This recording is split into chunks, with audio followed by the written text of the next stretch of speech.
गौ माता की जय, भारत माता की जय, गौ माता की। गोहाना में जींद रोड बाईपास स्थित अनाज मंडी के पास बनने वाली कृष्णा गौशाला का शिलान्यास हरियाणा सरकार में कैबिनेट मंत्री डॉक्टर अरविंद शर्मा ने किया। इस अवसर पर उन्होंने अपनी ओर से 21 लाख रुपए दान देने की घोषणा भी की।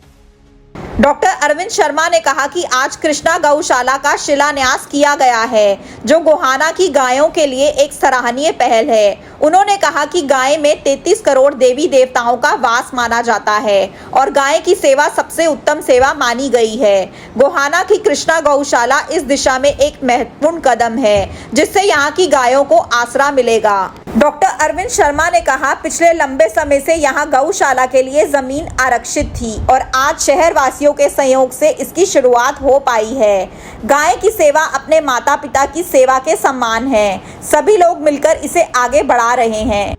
सड़कों पर घूमने वाली गायों के कारण होने वाले हादसों को लेकर उन्होंने कहा कि इस बात का ध्यान रखना जरूरी है कि कोई भी गाय लावारिस न मानी जाए। अगर कोई व्यक्ति गाय की सेवा करने में असमर्थ है तो उसे गौशाला तक पहुंचाने का कार्य किया जाए।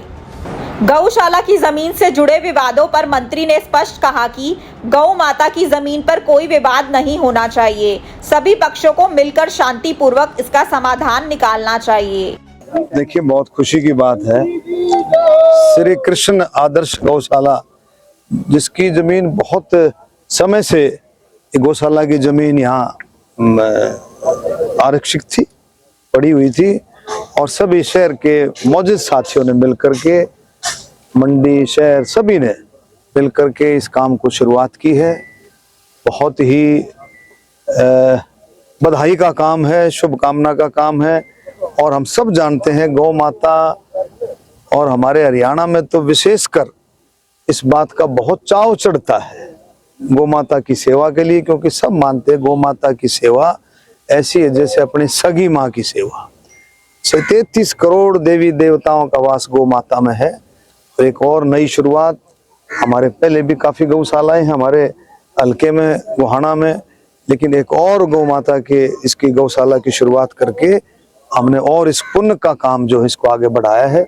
और मैं समझता हूँ पूरा गोहाना मिल करके औरों को भी जोड़ करके, क्योंकि ये काम जो है बूंद बूंद घड़ा भरता है, इसमें सबकी सेवाएं चाहिए होती हैं और सभी इसमें मिल करके इस काम को आगे बढ़ाएंगे। लेकिन आज भी गाय जो है सड़कों पे है, अच्छे भी हो रहे हैं। देखो ऐसा नहीं है, देखो ऐसा है, ये काम भी जैसे हम कहते हैं ना, पूरे सबके, पूरी नागरिकों को, पूरी जनता का मिलकर के सहयोग करके ये काम को हम पूरा कर सकते हैं। गाय कौन सी सड़कों पर है? जो इस गाय सड़कों पर आती है, जिसको हम घरों में रखते हैं और कई दफा जब वो थोड़ा सा उम्र में हो जाती है तो उसको हम छोड़ देते हैं। हमने सब ने मिल करके इस बात को हमने ध्यान रखना है कि भी किसी भी पशु को हम लावारिस ना समझे, उसकी सेवा करें, बेसहारा ना समझे, उसकी हम सेवा करें और उसको ठीक ठिकाने पर, अगर मान लो उसकी वो नहीं सेवा कर पा रहा है, नहीं उसको निभा पा रहा है, तो उसको ठीक ठिकाने पर छोड़े, उसको गौशाला में जो है उसको दे और हम सब मिलकर के उसकी सेवा करें। जमीन को लेकर कुछ लोगों ने दावा किया कि जमीन उनकी है, विवाद इसमें कोई गौ माता की जमीन पर मैं समझता हूँ कि कोई विवाद नहीं होना चाहिए। ये आपस में मिलकर के, मिल बैठ करके करने वाली बातें हैं। इसमें कोई अब 12वीं पास छात्र छात्राओं के लिए नर्सिंग ऑफिसर बनना हुआ बिल्कुल आसान। ANM GNM BSc nursing, post BSc nursing course में दाखिला ले व बेहतरीन भविष्य बनाएं। आज ही स्क्रीन पर दिए नंबर पर कॉल करें। दीप नर्सिंग एकेडमी, छोटू राम चौक, सोनीपत। अपने शहर की हर ताजा खबर के लिए हमारे चैनल SNA न्यूज को सब्सक्राइब करें, लाइक करें, कमेंट करें व शेयर करें। बेल आइकन दबाना ना भूलें। हमारे अन्य सोशल मीडिया प्लेटफॉर्म्स पर भी हमें फॉलो करें।